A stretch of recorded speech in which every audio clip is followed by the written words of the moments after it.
नमस्कार दोस्तों, A1 नौकरी चैनल के इस ई लर्निंग प्लेटफॉर्म में और टेस्ट तिहार के इस सीरीज में आपका स्वागत है। आपको इस टेस्ट सीरीज के माध्यम से रोज 10 से 15 क्वेश्चन मिलते हैं जो कि आपके आने वाले एग्जाम के लिए हेल्पफुल होंगे, क्योंकि ये जो सीरीज में जो क्वेश्चन रखे गए हैं वो प्रीवियस ईयर में सीजीपीएससी और सीजी व्यापम में आए हुए हैं, जिसका प्रॉपर एक्सप्लेनेशन मैं देता हूँ। और इस सीरीज से जो क्वेश्चन है वो आपके आने वाले exam ADI, CGSI, police, forest guard, आबकारी आरक्षक, अमीन, प्रयोगशाला और भी अलग अलग सीजी व्यापम के एग्जाम और सीजीपीएससी के आने वाले एग्जाम के लिए तैयार कराते हैं। तो आइए आज का हमारा क्वेश्चन शुरुआत करते हैं। नमस्कार दोस्तों, आप सभी का A1 नौकरी चैनल में स्वागत है।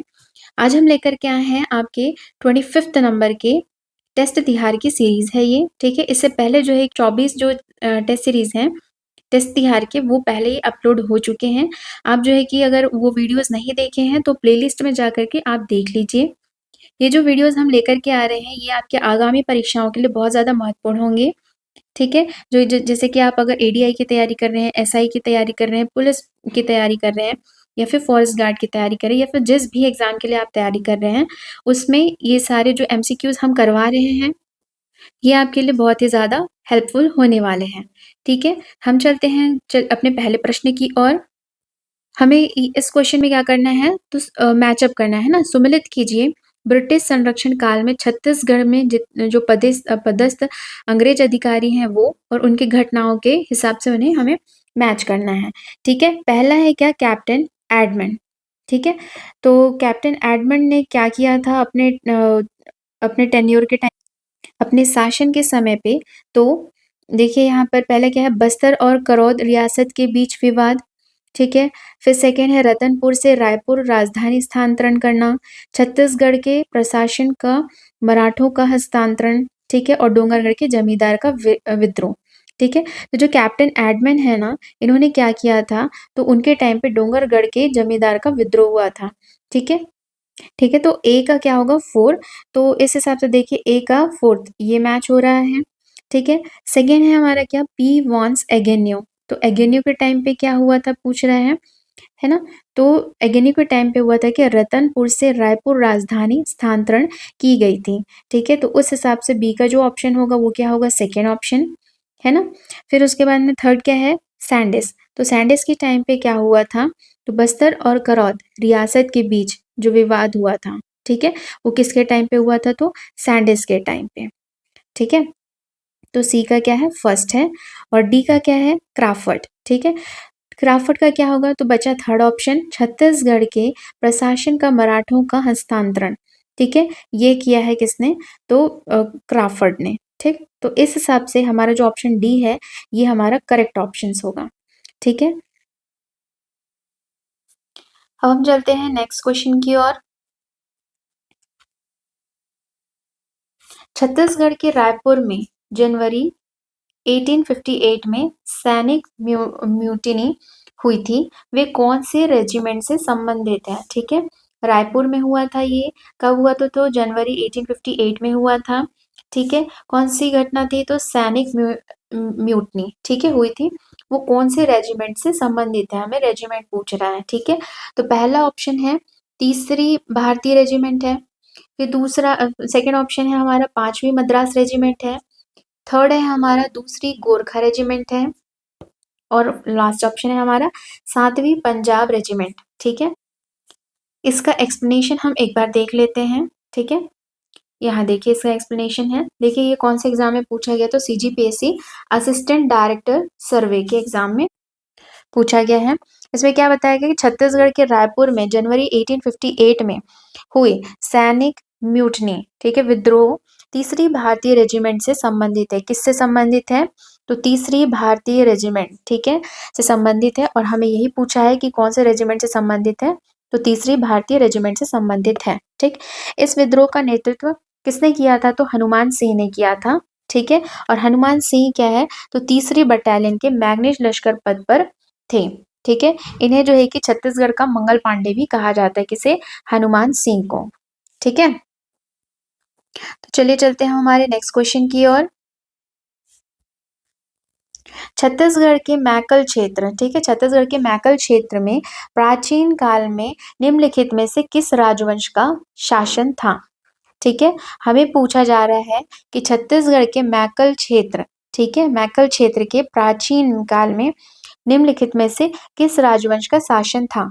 तो पहला ऑप्शन है सोमवंश, दूसरा है फणिनाग वंश, तीसरा है कलचुरी वंश, ये कलचुरी होगा, कलचुरी वंश, और लास्ट ऑप्शन है हमारा पांडव वंश। तो इसका जो राइट आंसर होगा वो क्या होगा? सोमवंश, ठीक है, मैकल के सोमवंश थे जो मैकल क्षेत्र में जो है कि शासन किया करते थे, ठीक है। इसके एक्सप्लेनेशन की ओर चलते हैं हम। छत्तीसगढ़ के मैकल क्षेत्र में प्राचीन काल में सोमवंश का शासन था, ठीक है। देखिए बताया गया यहाँ पर कि छत्तीसगढ़ के मैकल क्षेत्र में, कौन से क्षेत्र में? मैकल क्षेत्र में किनका शासन था? तो सोमवंश का शासन था। छत्तीसगढ़ के में सोमवंशी शासकों की निम्नलिखित शाखाएं थी। अब देखिए छत्तीसगढ़ में ये जो सोमवंशी थे उनके शाखाएं थी अलग अलग। जैसे पहला क्या है, मैकल का सोमवंश था, ठीक है, और दूसरा है ओडिशा मतलब कलिंग का सोमवंश था, तीसरा है कांकेर का सोमवंश, और चौथा है सिरपुर का पांडुवंश, ठीक है। तो ये जो चारों जो वंश हैं ये सोमवंश के ही हिस्से हैं, जो कि अलग-अलग शाखाओं में उस टाइम पे बढ़ गए थे ये, ठीक है। नेक्स्ट क्वेश्चन की ओर चलते हैं। अगस्त 1930 ईस्वी में दुर्ग जिले के पोड़ी ग्राम में, ठीक है, दुर्ग जिले के कौन से ग्राम में? पोड़ी ग्राम में ब्रिटिश सरकार के विरुद्ध जुलूस एवं नारे लगाने का कार्य किसके नेतृत्व में किया गया था? हमें नेतृत्व पूछ रहा है कि दुर्ग जिले में पोड़ी ग्राम में जो जुलूस और नारे निकाले गए थे वो किसके नेतृत्व में हुआ था, है ना। तो इसके ऑप्शन देख लेते हैं हम। पहला ऑप्शन है घनश्याम सिंह गुप्त, दूसरा है रघुनंदन सिंह रॉल, तीसरा है वाई.वी. तामसकर, और चौथा है नरसिंह प्रसाद अग्रवाल। तो इसका जो राइट आंसर होगा वो है, देखिए इसके एक्सप्लेनेशन की ओर चलते हैं हम। तो अगस्त 1930 ईस्वी में, ठीक है, कब हुआ था ये? तो अगस्त 1930 में हुआ था। कहाँ पे हुआ था? तो दुर्ग जिले में हुआ था। ग्राम अगर आपसे पूछा जाए तो क्या होगा? पोड़ी ग्राम में, ठीक है। ब्रिटिश सरकार के विरुद्ध जुलूस एवं नारे लगाने का कार्य नरसिंह प्रसाद अग्रवाल, किसने? तो नरसिंह प्रसाद अग्रवाल के नेतृत्व में किया गया था, ठीक है। इन्होंने यह आंदोलन आदिवासियों और ग्रामीणों को आरक्षित वन में प्रवेश के प्रतिबंध पर किया था। किसके लिए किया था इन्होंने?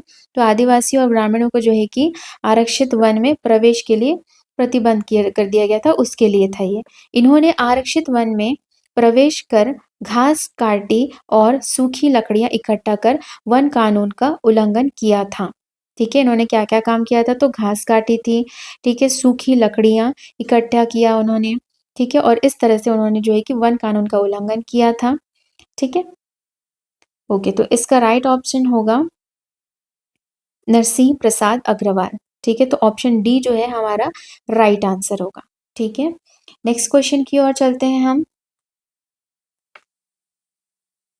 1923 ईस्वी में, ठीक है, 1923 ईस्वी में नागपुर में आयोजित झंडा सत्याग्रह में भाग लेने हेतु छत्तीसगढ़ के किस स्थान से सबसे अधिक सैनिक पहुंचे थे? ठीक है, तो हमें पूछा जा रहा है कि 1923 में नागपुर में जो आयोजित हो रहा था कौन सा झंडा सत्याग्रह, ठीक है, उसमें सबसे ज्यादा जो है कि लोग कहाँ से हिस्सा लिए थे? तो पहला ऑप्शन है बिलासपुर, दूसरा है धमतरी, तीसरा है रायपुर, और चौथा है दुर्ग। तो इसका जो राइट आंसर होगा वो बी ऑप्शन धमतरी, ठीक है। इसके एक्सप्लेनेशन की ओर चलते हैं हम।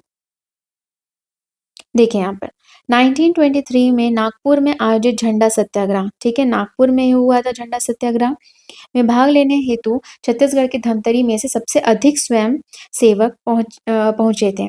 तो कहाँ से सबसे ज्यादा जो है कि पार्टिसिपेट किए थे लोग? तो धमतरी से किए थे, ठीक है। झंडा सत्याग्रह का आरंभ मार्च 1923 में जबलपुर के टाउन हॉल में झंडा फहराकर किया था। तो इसका आरंभ कहाँ से किया गया था? तो मार्च 1923 में जबलपुर के टाउन हॉल में झंडा फहराकर किया गया था। रायपुर के जिले के धमतरी तहसील से सर्वाधिक लोग, ठीक है, रायपुर जिले के धमतरी तहसील में उस टाइम ना ये धमतरी जो है कि जिला नहीं बना था, तो रायपुर जिले के धमतरी तहसील से सर्वाधिक लोग लगभग कितने 100 लोग ने भाग लिया था, ठीक है। जिसका नेतृत्व कौन किया था, तो पंडित सुंदरलाल शर्मा, ठीक है। पंडित सुंदरलाल शर्मा ने जो है कि इनका नेतृत्व किया था, ठीक है। सबसे ज्यादा कहाँ से लोग जो है कि पार्टिसिपेट किए थे, तो धमतरी से किए थे, लगभग 100 लोग किए थे, ठीक है। ओके, नेक्स्ट क्वेश्चन की ओर चलते हैं हम।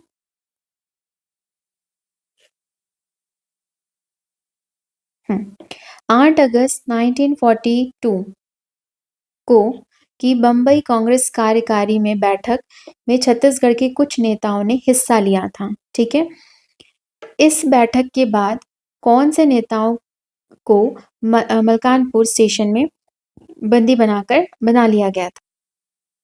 तो हमसे ये पूछा जा रहा है यहाँ पर कि जो 8 अगस्त 1942 को जो बम्बई कांग्रेस कार्यकारी की बैठक हो रही थी, है ना, उसमें जो है कि कौन से राजनेता शामिल हुए थे और किनको जो है कि मलकानपुर स्टेशन में जो है कि गिरफ्तार कर लिया गया था, ये हमें बताना है। तो पहला ऑप्शन है क्या, पंडित रविशंकर शुक्ल, दूसरा है ठाकुर छेदीलाल, तीसरा है रामगोपाल तिवारी और लास्ट ऑप्शन है हमारा घनश्याम सिंह गुप्त। तो हमें इन चारों ऑप्शन से बताना है कि कौन जो है कि बंदी बनाए गए थे मलकानपुर स्टेशन पे। तो इसका जो राइट आंसर होगा वो क्या है, ऑप्शन ए होगा। वहां कौन कौन गिरफ्तार हुए थे, तो ए रविशंकर शुक्ल, दूसरा है ठाकुर छेदीलाल, ठीक है। तो ये जो दो लोग हैं वो गिरफ्तार हुए थे मलकानपुर स्टेशन से, ठीक है, रविशंकर शुक्ल और ठाकुर छेदीलाल। इसके एक्सप्लेनेशन देख लेते हैं हम एक बार। 8 अगस्त 1942 में 42 की बम्बई कांग्रेस की बैठक में छत्तीसगढ़ के पंडित रविशंकर शुक्ल, बैरिस्टर छेदीलाल, ठीक है। बम्बई कांग्रेस की बैठक में छत्तीसगढ़ के कौन, पंडित रविशंकर शुक्ल और बैरिस्टर छेदीलाल, ठीक है। लक्ष्मी नारायण, यतियतन लाल, द्वारिका प्रसाद मिश्र, शिवदास डांगा, श्री नारायण राव, जीडी मेहता, दुर्गा शंकर मेहता ने भाग लिया था। इस बैठक के बाद वापसी के दौरान 9 अगस्त 1942 को मलकानपुर नामक स्थान पर इन सभी नेताओं को गिरफ्तार कर लिया गया था। तो ये जो नाम मैंने लिए हैं, है ना, पंडित रविशंकर शुक्ल, छेदीलाल, लक्ष्मी नारायण, यतियतन लाल, द्वारिका प्रसाद मिश्र, शिवदास डांगा और नारायण राव मेघावली, जीडी मेहता, दुर्गा शंकर मेहता, इस सारे के सारे लोग जो है कि मलकानपुर नामक स्थान से गिरफ्तार हुए थे। कब, 9 अगस्त 1942 में। लेकिन यहाँ पर ऑप्शन के अकॉर्डिंग अगर देखा जाए तो ये सारे नाम जो है वो नहीं दिए गए हैं, सिर्फ और सिर्फ रविशंकर शुक्ल और बैरिस्टर छेदीलाल दिए हैं। तो इसीलिए इसका जो राइट आंसर होगा वो क्या होगा हमारा, ए और बी, ठीक है। नेक्स्ट क्वेश्चन की ओर चलते हैं। छत्तीसगढ़ के किस स्थान में सन 1918 में होम रूल लीग का सम्मेलन आयोजित किया गया था, ठीक है। 1918 में होम रूल लीग का सम्मेलन कहाँ आयोजित हुआ था, ये बताना है, ठीक है। पहला ऑप्शन है रायपुर, दूसरा है रायगढ़, तीसरा है बिलासपुर, चौथा है सरगुजा और लास्ट ऑप्शन है इनमें से कोई नहीं। तो इसका जो राइट आंसर होगा वो होगा हमारा ए रायपुर, ठीक है। इसका एक्सप्लेनेशन हम देखते हैं। देखिए, छत्तीसगढ़ के रायपुर में वर्ष कब, 1918 में होम रूल लीग का सम्मेलन आयोजित किया गया था। इसकी अध्यक्षता किसने की थी, तो पंडित रविशंकर शुक्ल ने की थी, ठीक है। होम रूल लीग के प्रचार हेतु 1918 में लोकमान्य बाल गंगाधर तिलक ने लखनऊ से कलकत्ता जाते समय दुर्ग, रायपुर और बिलासपुर में आम जनता को संबोधित किया था, ठीक है।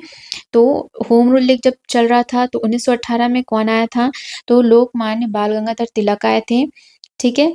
और लखनऊ से वह कलकत्ता जा रहे थे और उस टाइम पे वो बीच में दुर्ग और रायपुर और बिलासपुर पड़ा था, तो उस जगह पे उन्होंने आम जनता को संबोधित किया था, ठीक है। नेक्स्ट क्वेश्चन की ओर चलते हैं। किस नेता ने 1907 के सूरत अधिवेशन में छत्तीसगढ़ का प्रतिनिधित्व किया था, ठीक है। तो पहला ऑप्शन है पंडित सुंदरलाल शर्मा, दूसरा है पंडित रविशंकर शुक्ल, तीसरा है बलिराम लाखे और फोर्थ ऑप्शन है हमारा श्री नारायण राव मेघावले।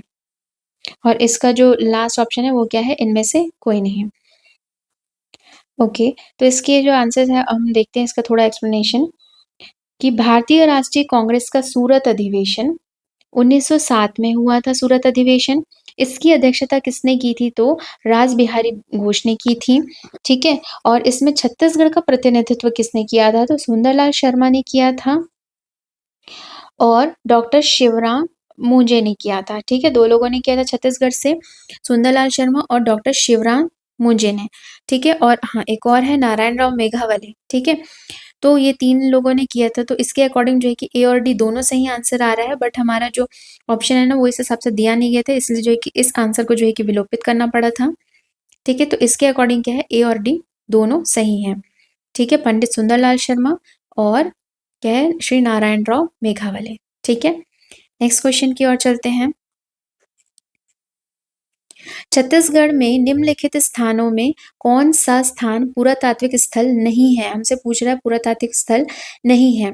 तो मल्हार, रतनपुर, सिरपुर, शिवरीनारायण और लास्ट है हमारा इनमें से कोई, ठीक है? तो इसका जो आंसर होगा पुरातात्विक स्थल नहीं है, तो कौन सा नहीं है? तो शिवरीनारायण। तो इसका आंसर करेक्ट आंसर क्या होगा? शिवरीनारायण, ठीक है? और शिवरीनारायण में क्या है? तो सबरी माता मंदिर है, ठीक है? नेक्स्ट क्वेश्चन की ओर चलते हैं। मैनपाट में तिब्बतियों को किस वर्ष बसाया गया था? ठीक है, 1960 में, 1962 में, 1964 में, 1967 में और एक है 1968 में। तो इसका जो राइट आंसर होगा वो क्या है? Option B 1962। इसका एक्सप्लेनेशन देख लेते हैं हम एक बारी। मैनपाट में तिब्बतियों को 1962 में बसाया गया था, ठीक है? वर्ष 1962 में तिब्बत पर चीनी कब्जे तथा वहाँ के धर्म गुरु दलाई लामा सहित लाखों तिब्बतियों ने निर्वासन के बाद भारत सरकार ने उन्हें अपने यहाँ शरण दी थी, ठीक है? कब दी थी? तो 1962 में दी थी, याद रखना। और इन्हें छत्तीसगढ़ की मैनपाट पहाड़ी पर बसाया गया था, ठीक है? कहाँ पर बसे हैं ये? तो मैनपाट पहाड़ी पर बसे थे ये। तो इस हिसाब से जो हमारा ऑप्शन बी है ये करेक्ट आंसर होगा, ठीक है? ये था हमारा आज का last question. Thank you class. अगर आपको वीडियो अच्छा लगा हो तो प्लीज़ लाइक करें, शेयर करें और सब्सक्राइब करें। Thank you class.